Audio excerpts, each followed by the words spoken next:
thing. I said I was going to do this vlog series for the Year of the Horse. And first of all, I feel like I just need to say this is not really going to be like about the Chinese New Year or Chinese astrology or anything like that, since I'm not Chinese and I don't know anything about Chinese astrology. But a couple of years ago, it was the Year of the Dragon, which I'm like, cool. I mean, why not? And so got into it a little bit. And then, of course, last year was Year of the Snake. So anyway, this is Year of the Horse. And a little bit that I do know about the Chinese New Year and astrology is this, that the Year of the Horse is both year one and year 10. So it's kind of like, beginning and endings. And with it being the fire horse, the element of fire, it's all about energy.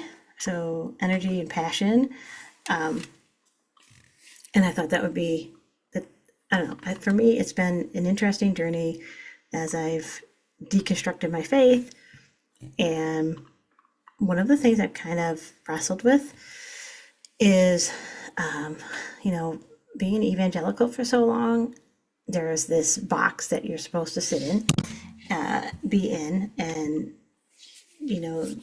if you're outside of that box to any degree, depending on, your circle of influence, you could just like all of a sudden not be a Christian anymore. And so a lot of it has been, what do I want to keep? What do I want to throw away? And as I've kind of started to reconstruct my faith, I found myself falling back into these habits of wanting to like name myself. So am I still a Christian? Am I just an agnostic? And am I a universalist? Like for a while I was calling myself a universal Wesleyan. I don't know that that's true now, but and then I heard somebody say recently about that spirituality doesn't need a name. And so I think that's where I'm at right now. Like spirituality doesn't need a name. For me, trying to name it has made it harder or made it less attractive, and definitely put a lot of more anxiety and pressure on myself of trying to name like, well, what are you, and I feel like a lot of that has to do with the fact that, being an evangelical pastor for 20 years, like my whole identity was wrapped up in this. And so some of the deconstruction has been, well, who am I if I'm not a pastor, right? And I think as humans, we're really into putting things in boxes and labeling things. And like that's just a human nature construct. And in some ways, I'm not necessarily opposed to that, right? Because if you watch any of my stuff over the years, I've talked about being someone who has ADHD and some autistic tendencies. And for me, getting officially diagnosed was very helpful because for a lot of reasons, not because I wanted to say, hey, it's cool, this is what, I don't know, is there anything cool about being neurodivergent? I don't know. But it helped me with framing things. Oh, this is why I do this. This is how my brain works. When it comes to like faith issues, this idea of putting boundaries on it that's kind of the opposite, right? Like if we really believe that God or divine love or the universe, whatever name you want to use for it, like everybody that I hear talk about these kind of things is it's an infinite presence, right? There are no boundaries, but then we kind of put boundaries on what we believe and what box we fit into, and am I a Christian, and what kind of Christian am I, or am I a Muslim, or am I, just a spiritual but not religious? and and also, uh, and try, I guess trying to define it, like trying to put a name to my spirituality. Um, I think it's really stunts me. Like it inhibits my experimentation. And I'm tired of that. Like I did that for so long in the evangelical church, right? Like I always had to think about what am I reading, what am I listening to, what's influencing me, because just the fear that I would step outside of the boundaries of that were appropriate or all right. And I will say, connecting with the Jesuits this last year and a half, like they are like, hey, read this, try that, experiment. Like it's very refreshing. Anyway, so would I call myself a Jesuit? Like, am I like a universal Catholic, a Catholic mystic? I don't know.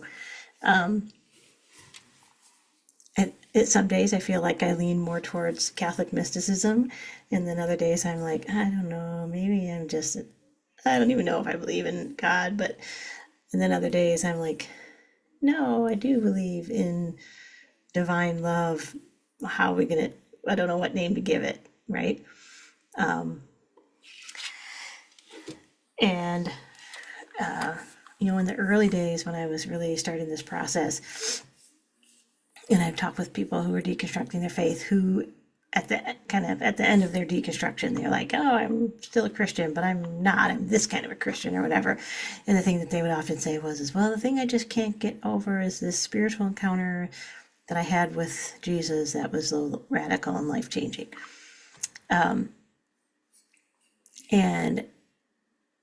I think that was where I stood for a long time. And I would say, I don't know, most days I'm still there. But I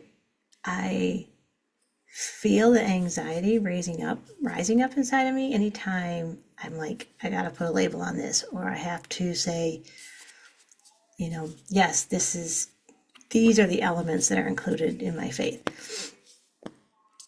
This much I can tell you, and even saying, oh, this one, I can tell you this right now, but I like, no, I don't want to say, I can tell you this. Maybe on most days I would say, well, I believe the Gospels, but I'm not sure about the other 62 books, or more if you're with the Apocrypha, of course, more than that. I'm finding it easier to breathe by saying spirituality doesn't need a name. Um, let's just try this and see how it feels. Um, let's read this. Let's explore this idea. Let's lean into whatever it might be. My green screen is glitching on me, but it's very messy back there behind it. Um, so yeah, and I was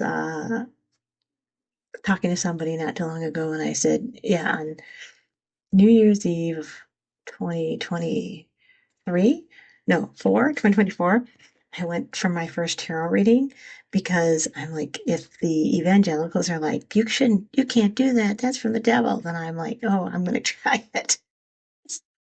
I want to see what the heck you're so afraid of.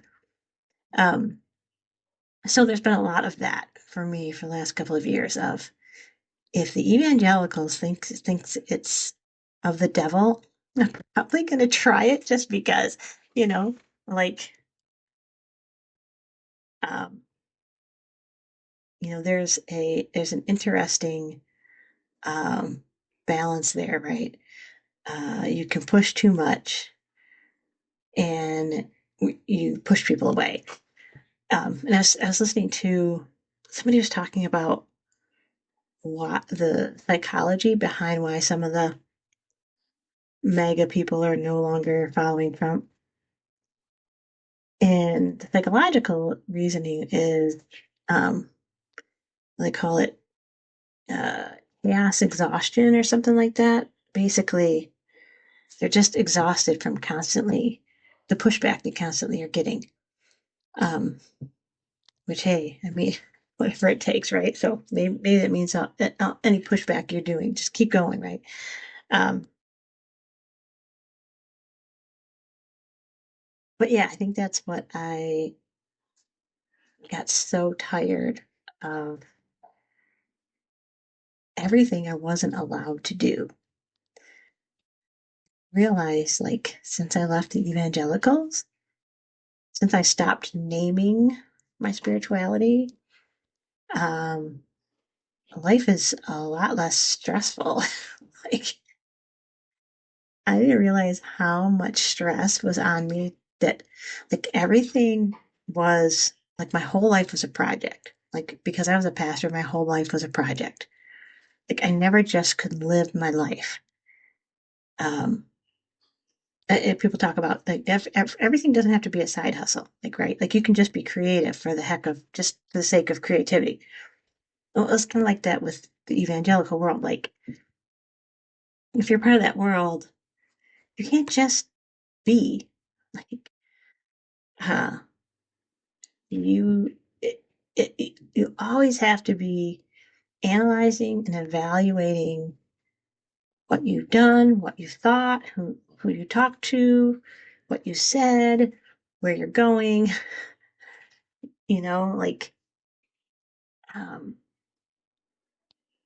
even just thinking about, like, I used to read so many books a year, and I have read so few books since I left, and mostly because, like, reading um, has become traumatic. Like I have PTSD from being an evangelical pastor for 20 years, and reading was one of those aspects. Like, so now it's kind of triggering. I've read a couple of books since then, but even that, I say that like, oh my gosh, I'm not like, I'm still a decent human being because I haven't read books. Um, I feel like there's not, I have less value because I haven't read X number of books and X number of non nonfiction books and X number of nonfiction books by the right authors. Um, I still have value as a human being, um, even though I'm not a pastor or in the evangelical church. Like, it just took me a long time to get there. And so I don't know. So I guess for me, not naming my spirituality is actually helping me to heal than trying to hurry up quick, figure out what I'm keeping, what I'm not keeping, so that I can put myself back into a box and, you know, and say, okay, here's who I am and here's my people. Uh, I don't care. I don't care if you don't want to be my people. I really don't care. Of course, I'm going to post this on YouTube, but whatever. So yeah, I guess those are my thoughts on this first uh, week of the Year of the Horse. That spirituality doesn't need a name. That's my story, and I'm sticking to it at least for the next 24 to 48 hours. So